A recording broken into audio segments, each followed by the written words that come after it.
listening to Clear the Mechanism. The Robbie Rose Show. The Robbie Rose Show.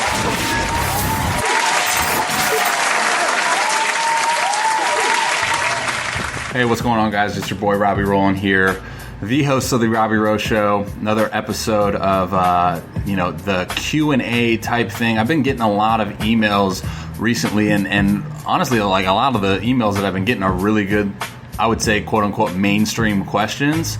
And I know a lot of you guys that listen to the show maybe have like questions in the ballpark of the questions that I get asked a lot. So I'm going to try to do more of these. And I know if you're wondering like, why am I not bringing on a lot of guests? To be completely honest, it's tough. You know, when I do the whole guest interview, it's fantastic. I love doing it, but it's very time consuming. There's a lot of moving parts. There's a lot of things going on my end when I have to do that. And as I ramp up my rehab process and get going with my throwing and training, it's just a lot going on. I gotta make sure that my priority right now is the comeback. So I still want to provide my podcast listeners with really good content, and this is just I think a better way, more time efficient way to go about that. So I got some good feedback after the first Q&A podcast, so I'm going to do another one. And like I said in the first one, if you guys enjoy this stuff, let me know. And if you don't, then let me know, because I want to bring content to you guys that's valuable. You know what I mean? So. All right, so we're going to go ahead and get into it. Get right into it. So I have, what do I have? Seven questions. I know last time I did 6, but today's going to be 7. And we'll go ahead and get right into it, guys.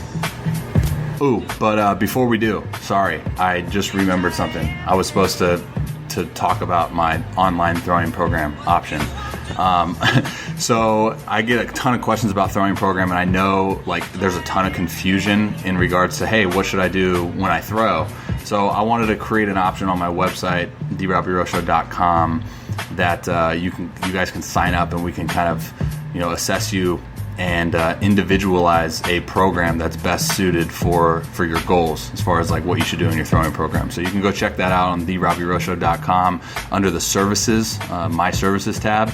And I also want to talk about I'm before I really dive into my progression and my throwing and stuff right now, I want to pump out as much like content in regards to services that I can, so when I do get back, that there's options that I can direct you guys to. And one of those options is, again, this is stuff that isn't produced yet, but it's going to be. I get tons and tons of requests about plyo balls, weighted balls. What do I do for that? So I'm creating a bunch of PDFs right now to kind of really hammer all of that stuff out. So creating a PDF on just my plyo ball routine, there's a lot of stuff there. And again, I encourage everyone to develop their own routines, but I just want to have something available for you guys to check out. So I'm creating a PDF on my plyo ball routine, creating a PDF on my post throwing routine. I'm also creating a PDF in which I further elaborate a very common mechanical breakdown that occurs on the mound. And with my mechanical video analysis clients, like this is one of those things that maybe 80% of people struggle with. So I want to create a PDF on that. So instead of purchasing the mechanical analysis for like $75, you can purchase this ebook that's gonna really hammer home a very common mechanical breakdown and how to really go about that. As far as solving that. Okay, so I think that's all I want to talk about. Again, you can always check that stuff out, therobbieroshow.com. Again, those PDFs that I'm creating will be available probably within this week. So I'll try to get all that stuff done. I got to film a little bit more content in regards to my plyo ball routine. But after that, we're freaking ready to rock, dudes. All right, hope you guys enjoy this Q&A sesh, and let's go ahead and get right into it. All right, guys, so the first question that I have for you guys is someone asked, would I recommend weighted balls for more velo? And this is my response. Hey, what's up, man? So you ask a pretty popular question, right? Weighted balls, and I think the misconception is that once weighted balls became extremely mainstream, everyone was like, oh, that's the end all be all to velocity development. That's all we need to do to increase our velocity, which I've even had like Kyle Bodie from Driveline on the podcast. And, we talked about how it's not necessarily just one of those modalities that all of a sudden just increases ball velocity, right? Like I've talked a lot on my Instagram about how we have all of these different tools at our disposal to, see what really works. And, the biggest misinterpretation of weighted balls is that it is the end all be all, and anyone that wants to throw harder should just throw weighted balls and you'll be fine. Now, that's not the case, right? Like there's so many other things that go into velocity development besides just weighted balls. But yes, they are a great and fantastic tool to implement into your routine if you do them the right way. I kind of believe in a right and a wrong way and how to approach that. Like your body and your arm needs to be able to handle that before that you can even start thinking about throwing weighted balls. It's going to be different for everyone. Some people that I've talked to and came across in the past have, had really good results with weighted balls. I myself have loved weighted balls for a good amount of time.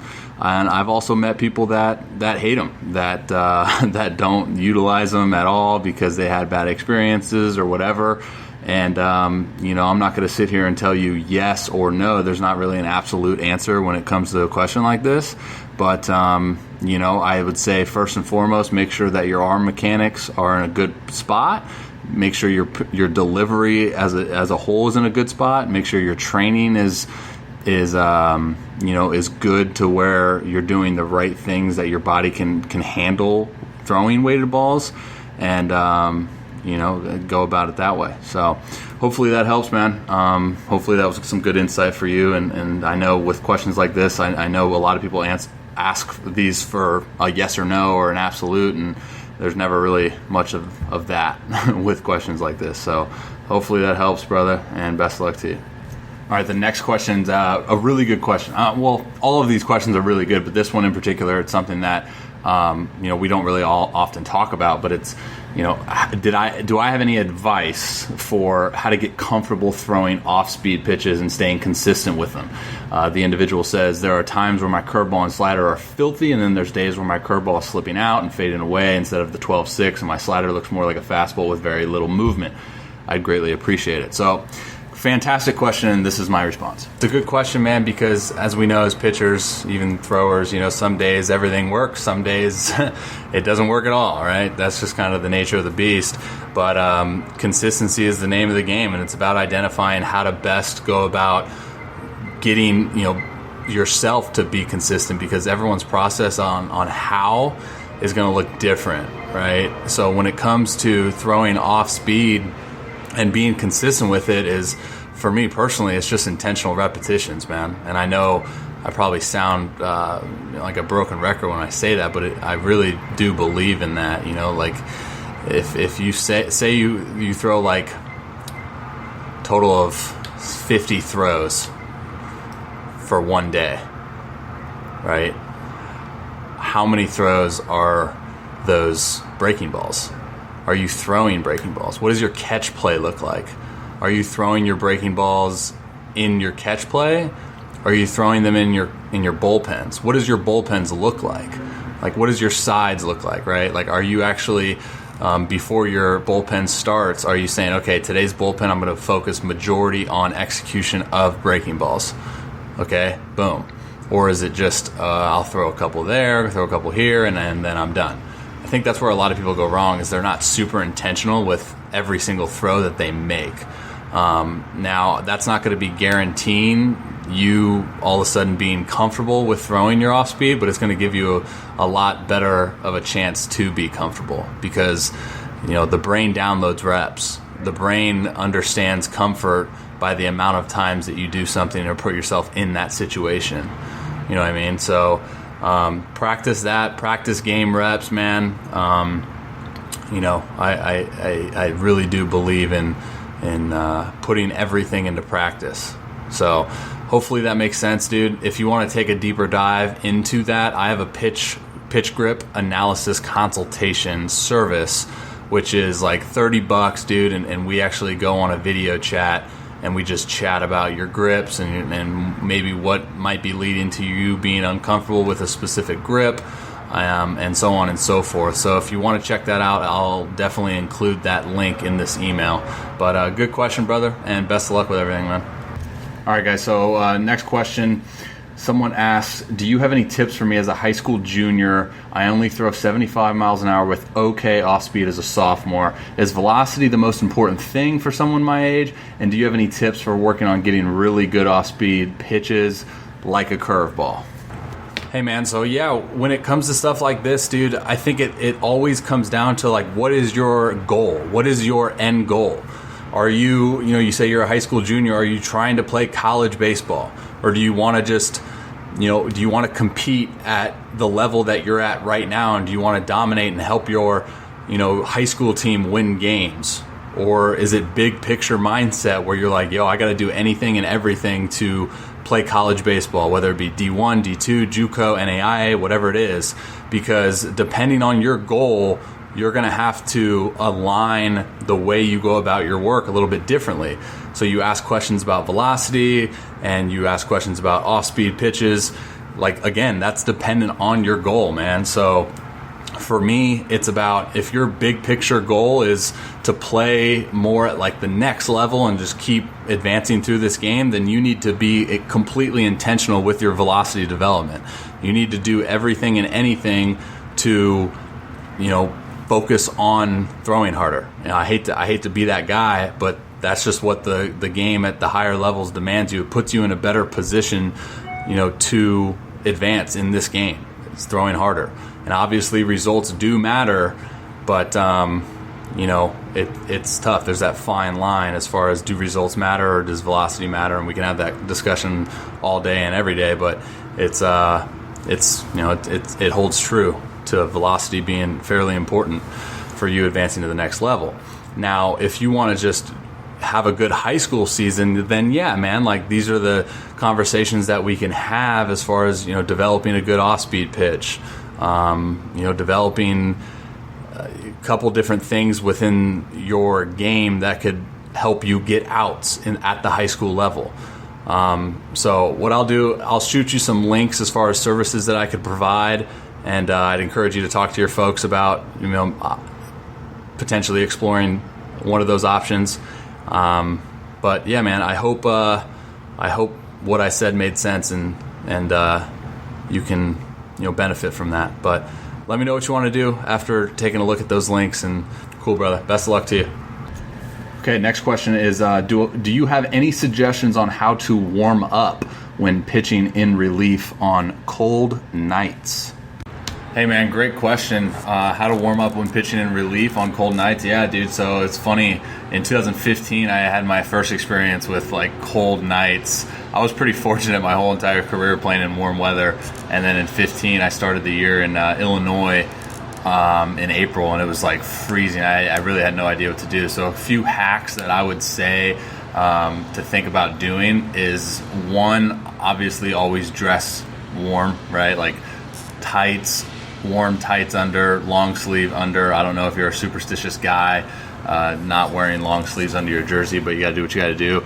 I actually ended up getting a turtleneck warm thing that really helped.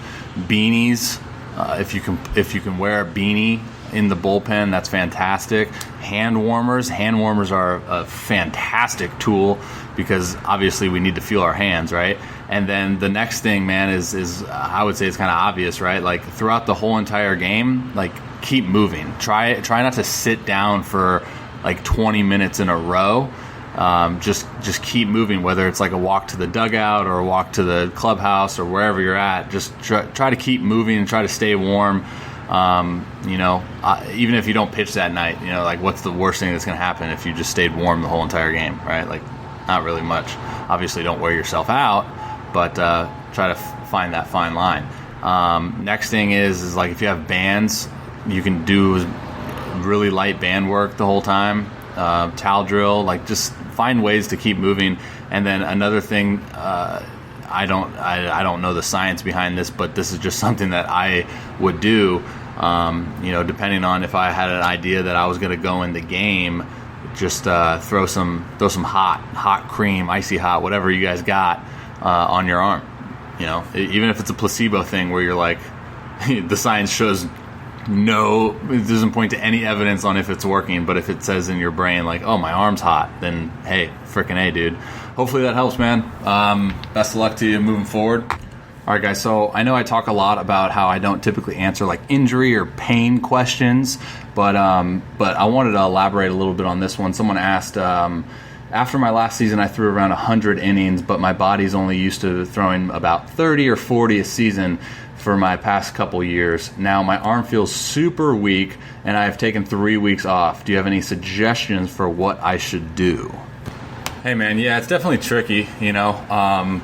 I think the biggest thing that I encourage guys with is understanding that you're going to know your body and you're going to know your arm better than anyone else. Obviously, we have professionals within the industry that can give you good guidelines on how to approach it to maybe maximize what your body's capable of doing. But at the end of the day, man, like, you know, if you're saying you threw 30 or 40 innings and then all of a sudden you jump to over 100, you know, yeah, I'm sure there's going to be different feelings within your body, within your arm, and that's just something that's going to happen. You know, obviously, if we could look at big picture and say, okay, how should we really approach it? We don't drastically increase your innings by that much, right? But it happens. So now it's about how to best go about it from this point forward. And you know, as far as when you ask if I have suggestions, man, just be smart with how you're feeling day in and day out, right? You say your arm feels weak. So if it feels weak and there's no pain, I think you're fine. Now, if there's pain, there's something that you need to have a conversation with, you know, a medical doctor or a therapist or something. But if it's just weak, you know, then play it day by day.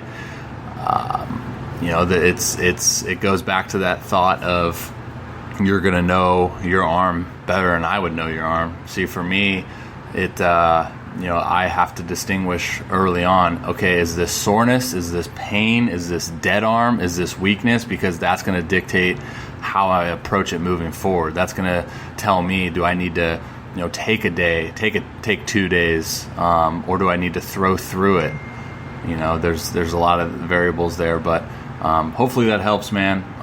Hopefully I provided some sort of information to allow you to kind of move forward, but hope everything works out.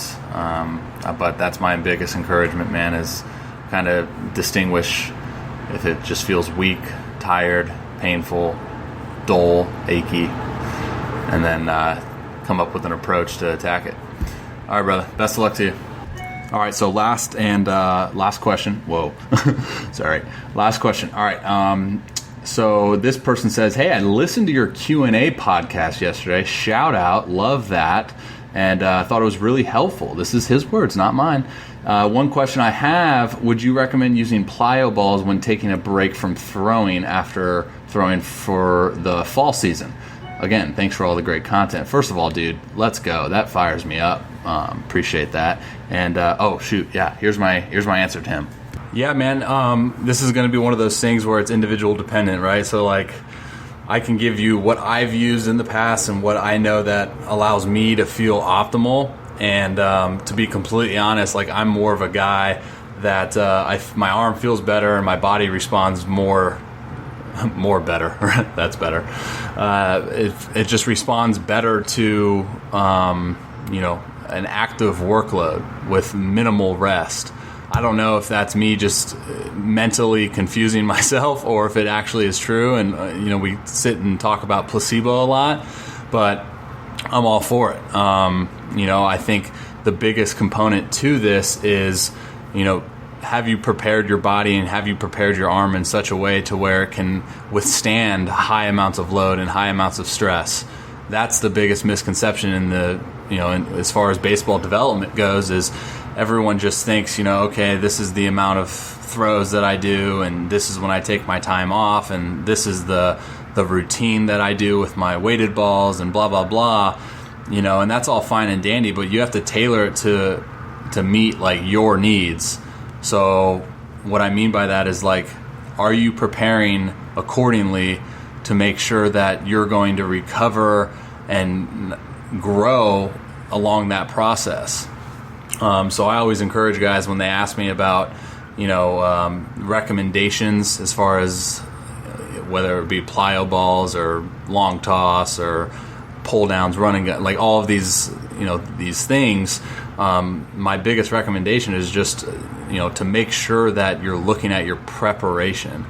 Make sure that you're preparing accordingly. Make sure you're preparing the right way to handle all of these loads and all the stress, because that's where the money is. Hopefully that helps, man. But I'm a huge fan of plyo balls and incorporating them even in your quote unquote downtime. So I'm even a guy that when it comes to my off season, say I take a chunk of time off, say I do 2 months, right? So about 60 days, I'll still pick out like a day or two a week and just do super light catch, right? So that's kind of the thing that I've realized about my arm and my body is just I respond better and kind of go about it that way. But all of it is just an identification process, man. So play around with it, and hopefully you can learn something about yourself throughout that process. Hopefully that helps, brother. All right, guys, thanks for tuning in to another Q&A podcast. As always, I encourage everyone to, do their part and share, I guess you can't like a podcast, right? But just whatever you can do to spread the word, right? Because the whole goal for me is just to reach and influence as many individuals as I can, and you guys can be a part of that. So would always appreciate a written review or sharing, whatever it takes, guys. Much love, and continue to encourage you guys to reach out via email in hopes to better equip them. Love y'all.